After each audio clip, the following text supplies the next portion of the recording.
Hello my wonderful people, viewers and subscribers all over the world. There is a trending video that is going on, or rather a trending clip that is going on about this Zojurian professor in the United States of America who says things the way it is. In fact, this man have said countless things about Biafra and it happens. In fact, they are calling this man now another Mazi Nnamdi Kanu who emanated from the Yoruba land. Anyway, let me not waste much of your time. I will play that clip to you so that everybody will bear me witness that this is not a propaganda and this is not something that somebody will come and say, you lie too much, my brother. This is not a lie. I want you to listen to this man. He speaks like Mazi Nnamdi Kanu, and whether I will call it a prediction or should I call it a prophecy. But the most happiest part of all these things is that this man is always accurate in his prediction or in his prophecy, as we may choose to call him. So let me just allow you to listen to him and then we'll come back here for more discussion. As you are watching, please kindly like, share, comment and subscribe.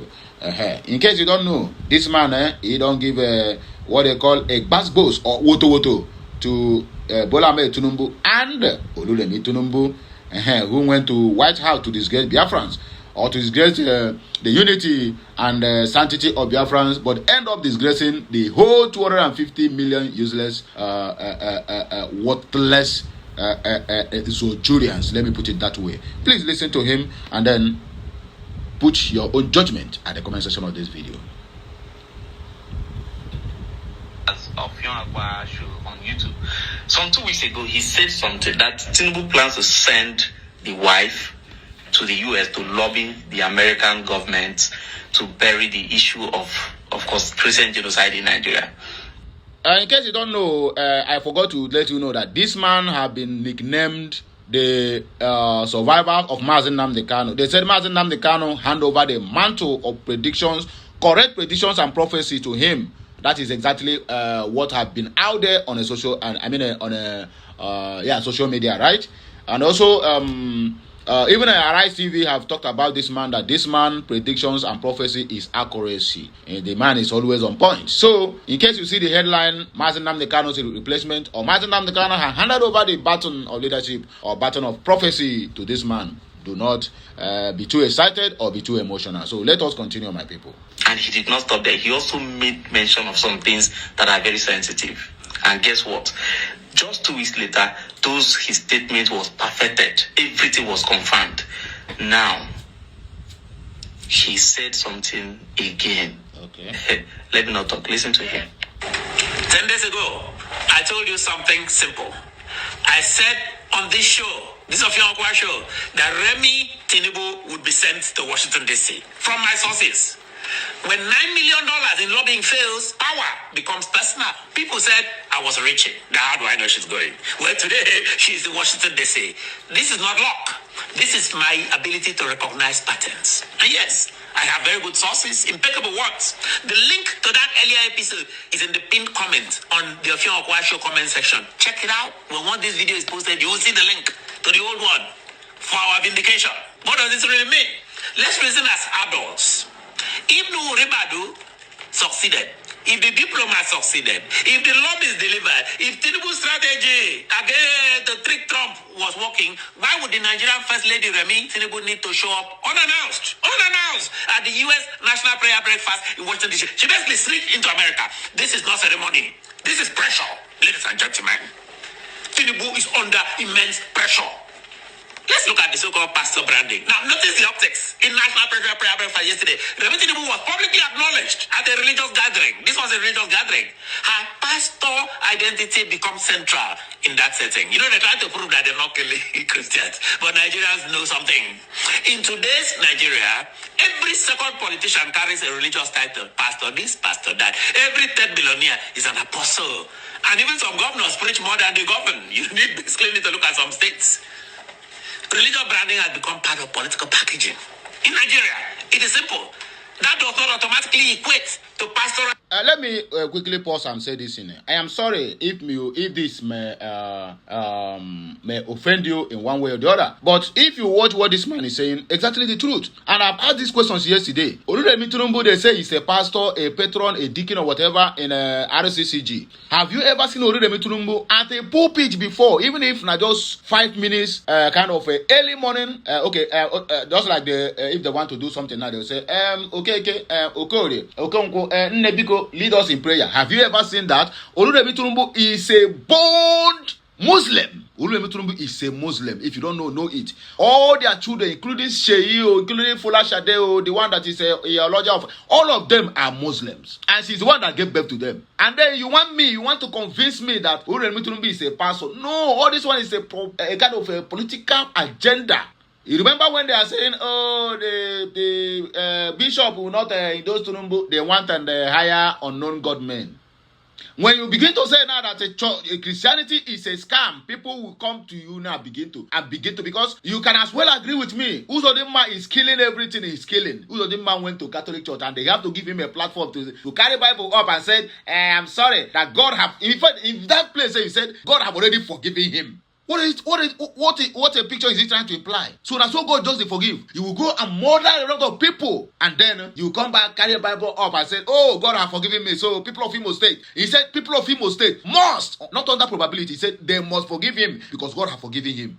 After putting sleepless nights to a lot of families, some old women old parents who cannot bear children again, their only child have been taken away from them. Their breadwinner, who is going to cater for them? Those parents are going to die in penury if there's any help. No help come from anywhere. And then you tell me God has forgiven you. Is this how this God works? When you talk now, they tell you say it's an antichrist. Our God is a merciful God. So I woke up now and begin to massacre people. When I massacre finish, I will go to church and carry Bible up and say, God, okay, sorry. What happened to those lives? Who is going to bring them back?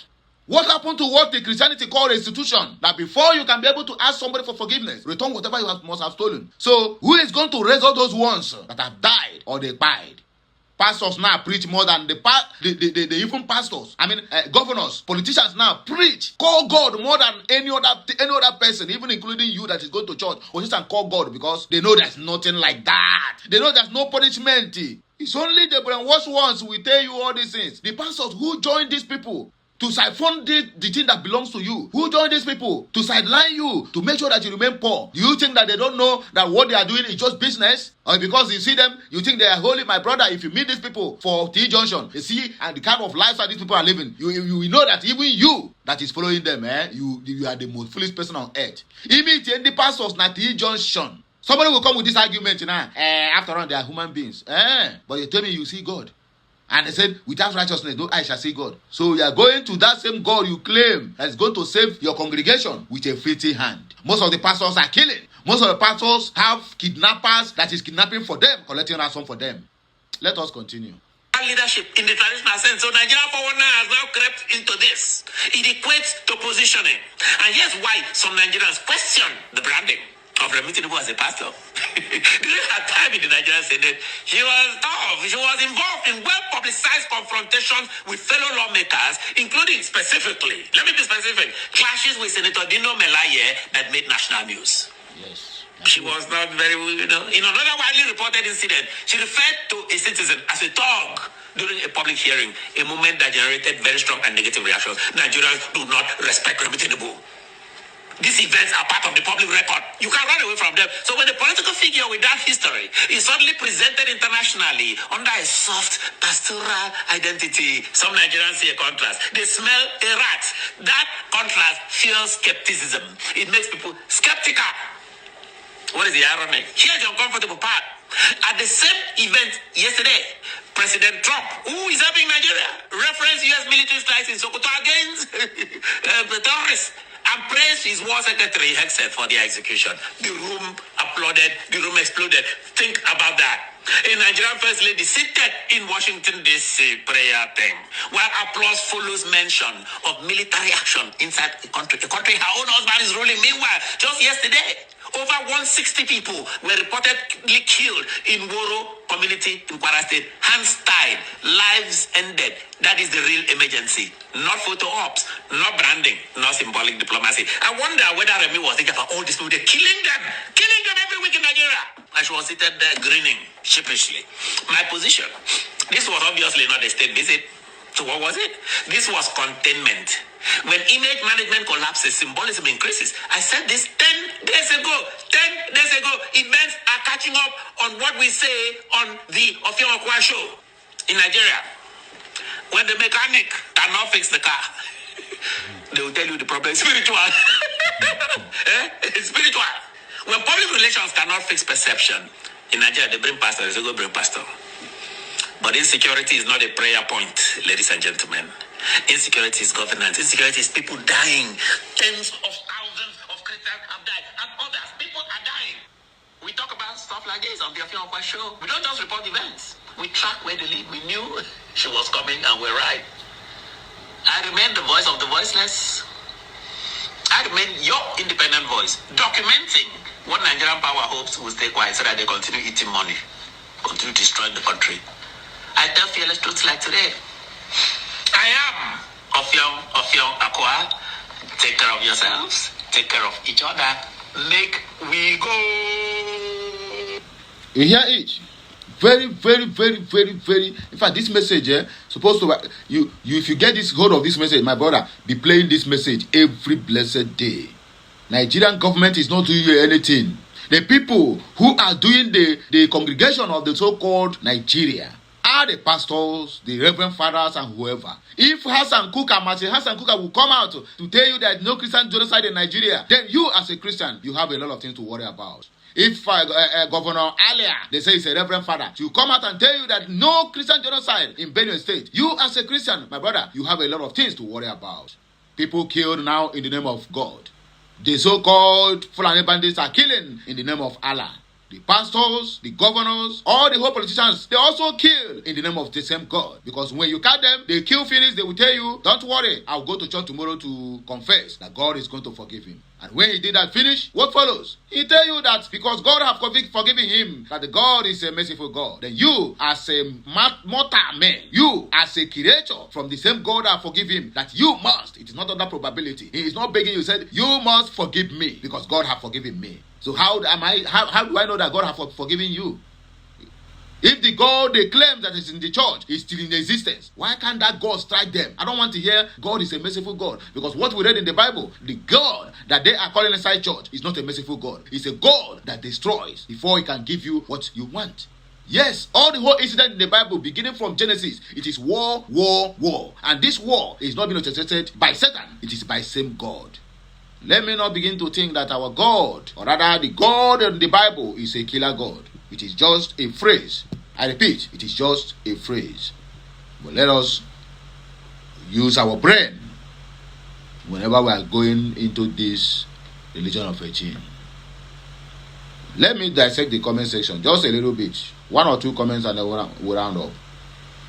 Stephen Bulu said redeemed pastors are using Christian on it for business. Okay. Mr. Sopra said Tunumbu is a bandit. People might know this very late. My brother, everybody know. Kochiko said Tunumbu is the best to na Yoruba turn be this. That is the problem. Ufelego said he resembles Akwa Ibom governor. God said what prevents her husband to visit Donald Trump as usual way he has been visiting other countries. Anyway, that question is for Oruremi Tunumbu and Tufumbu himself to answer. Have a nice day, my people. May the good Lord continue to bless you all, prosper you, and meet you at every point of your need. Please let this message go viral. Nnamdi Kanu have handed the baton of leadership to this hour, or rather the baton of prophecy to see clearly and to predict clearly. Let me put it this way. So have a nice day, please. Like, share, comment, and subscribe. Follow us on all of our social media handles, and it shall be well with you and your entire household.